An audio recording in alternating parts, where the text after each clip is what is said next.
a very special treat. We've been doing these videos for about a year and a half now, and the video I did on the Arak was one of the first videos I've done.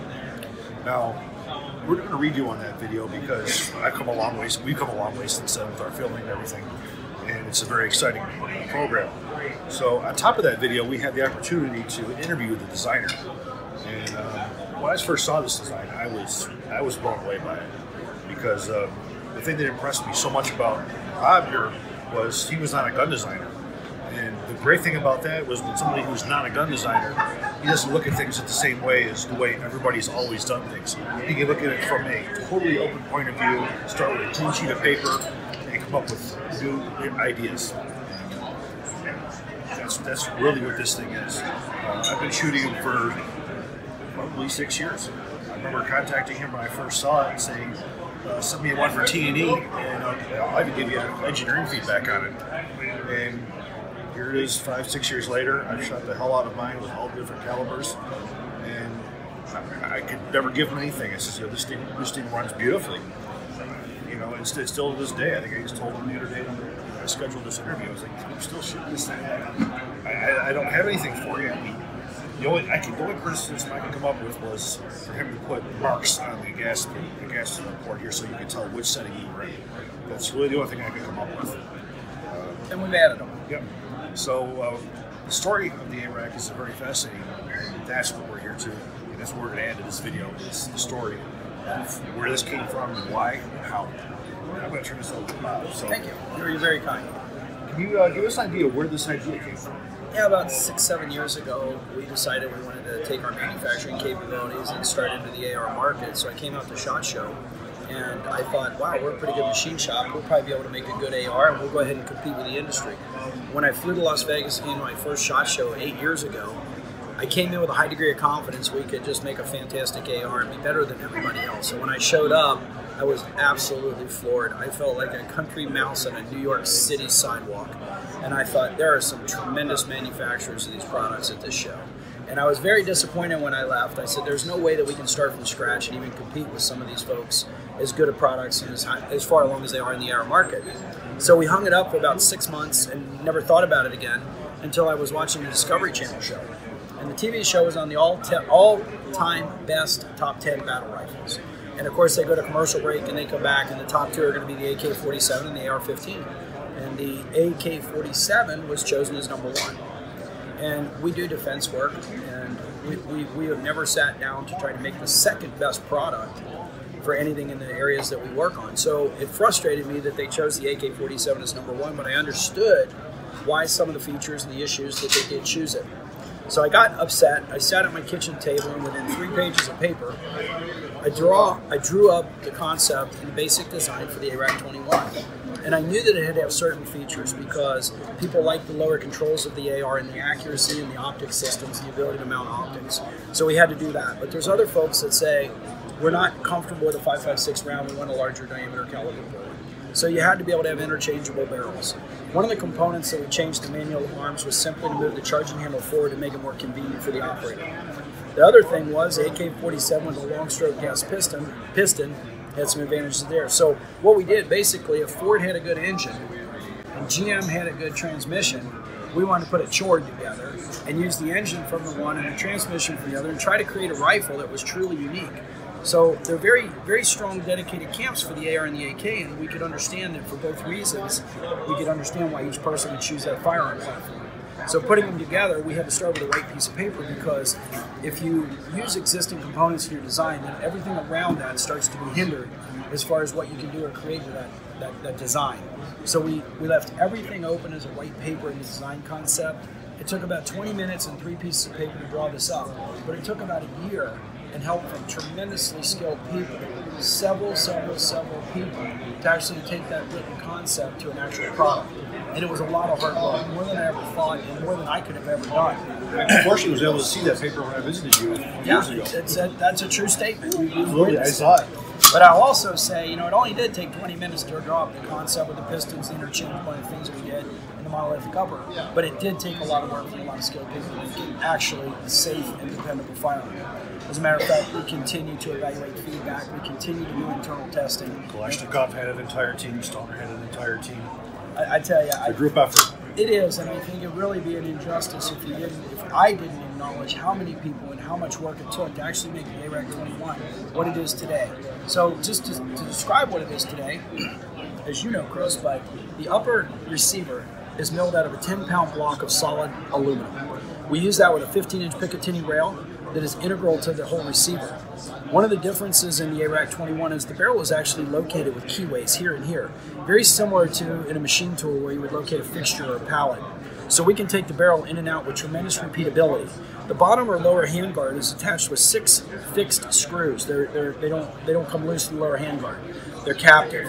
So we have aircraft grade stainless steel helicoils. We have stainless steel pins that guide it. You can remove this, pull the barrel off, and put another one on. So we have 3 calibers now. We have the 5.56, the 300 blackout, and 7.62 by 39. Soon to come, we'll have the 6.5 Grendel. So we'll have that in this platform as well. So interchangeable barrels answered the caliber question. The long stroke gas piston was just a decision over the direct impingement, so we had to choose one or the other. The forward charging handle was unique to the Arak, and it was foldable, ambidextrous, non-reciprocating, and spring return, so it would never be in a slack position. The other thing I didn't like with American soldiers or different people, having an extended stock and having it integral to the operation of the firearm. So as you can see, as this operation occurs, nothing extends beyond the upper receiver in the Arak 21. This allows a standard AR-15 M16 lower receiver to be used with no buffer taper, no buffer spring. So if it does get damaged or bent at any given time, this weapon still functions 100%. It also allows you to operate this weapon with a folded stock. So you can actually shoot with a folded and a shorter barrel. So we use the long stroke gas piston, the interchangeable barrels, the monolithic couple, the integral Picatinny, the forward charging handle, folding, ambidextrous, spring return, non-reciprocating. And the other thing was, I'm left eye dominant, I shoot left-handed. So I didn't want to have a rifle that was either or. So as you can see through the shell port, this weapon will eject either right or left hand. And all it takes is to pull it apart, rotate the bolt 180 degrees and put it back in, and you have an opposite ejection. So what you have here to take this whole system apart, and this is the Arak 21 upper receiver. And we sell it as a complete rifle or by itself since there's so many ARs out there. This cross pin for the lower recoil lug is captive, it doesn't come loose, and allows you to simply remove the lower recoil lug with a dual recoil spring. The dual recoil spring is critical because when the guide rod hits the connecting pin, the second spring comes into play. So this recoil buffer goes from 4 to 12 pounds over its natural stroke. The last quarter of an inch goes from 12 to 24 pounds. So it actually softens it before you have a felt recoil. And as Chris knows, one of the things we do, we call it a tilt test. The bolt carrier in this Arak rides on hardened steel QPQ nitride coated rails. The carrier is coated as well. So we call it a tilt test. It needs to go into battery by itself. This is really what separates this from what you would consider converting an AR-15 to a external piston. This is how an external piston is supposed to be. The bolt rides in rails. It keeps it straight, unlike the AR-15 where when the bolt is struck by the piston tilt downward, which has the carrier tilt. So this is designed as a piston gun, not looking at a direct gas system and trying to convert it. This is a true piston gun. And where we have the recoil impulse is directly in line with the recoil spring. So basically the carrier hangs below, rides on rails that go into these grooves on this side as well as that side. That's what gives it that very unique, soft impulse. Yep. One of the things that we looked at, as you had mentioned, Chris, we've never designed firearms before, but we look at it as a machine tool. We want this thing to function. It wouldn't matter if it was screwing a cap on a pop bottle or if it was dealing with loading a cartridge. It just has to function over and over, and it has to do it easily. So riding on the hardened steel rails versus riding on the aluminum housing seemed to be a very logical solution for longevity. Now, as you can see on the bolt, we have 8 lugs, not 7. We use an involute profile, not square. We have 2 ejector pins, not 1. And we also have it ejecting at 3 o'clock, so that when we rotate this bolt 180 degrees, we can make it a left-hand ejector. So there's your long stroke gas piston. The bolt appears to be a much more improvement in strength over the standard. It is. It has more area shear section. Your profile of your lugs. It doesn't have the tendency in heat treat from a sharp corner from the broached lug is involute. So from a heat treat standpoint, a stress riser, we didn't want any sharp corners. We wanted all radii. One of the other things that's interesting about the Arak 21, we can take this gun apart, change the barrels, change the caliber, change the right or left-hand eject in a matter of 1 to 2 minutes in the field at any given time. You have these selective fire for law enforcement? We have not offered select fire yet, but we do have for our own testing purposes. So we have shot various versions of various conditions, ammunition, full automatic, short, single shot, etc. So no, we've not offered full automatic to the market. Our standard consumer now is a person who has Arak or ARs now, maybe AKs, and wants a different option. And this is an option that says, we like ARs, we sell them, there's nothing wrong with that. We like AKs, there's nothing wrong with it. But this is a third choice that gives the consumer other options. And I think other people are just polarized to the two camps, and we found a place in the middle. That was our goal. You know, Chris, when we design something, everything, with our barrels, our flame fluting, whatever, it could be appearance, it could be accuracy, it could be reliability, everything that we build, everything we design, some things may not look as creative as an Arak, but we'll always be working towards that consumer experience. So what we want is if a person buys our products, and they go to the range, when they go home at night or at the end of the day, are they happy that they spent the money? Did they have a good time? Did the product perform like it should? Were they competitive or better than the other guns or the other folks at the range? And are they glad that they bought Faxon firearm products? Did it feel good? Was the recoil comfortable? Did they hit what they were aiming at? Did they have any issues along the way? So really our designs are hardcore functional, and then there's cosmetic issues like the pistol barrels where we put the PVD coatings. And I think we can make some really good looking products, but at no time does Faxon Firearms ever put aesthetics above performance. When I first saw you came out with a 7.62x39, I discussed you got to use an AK magazine. The AR-type magazines are just not reliable.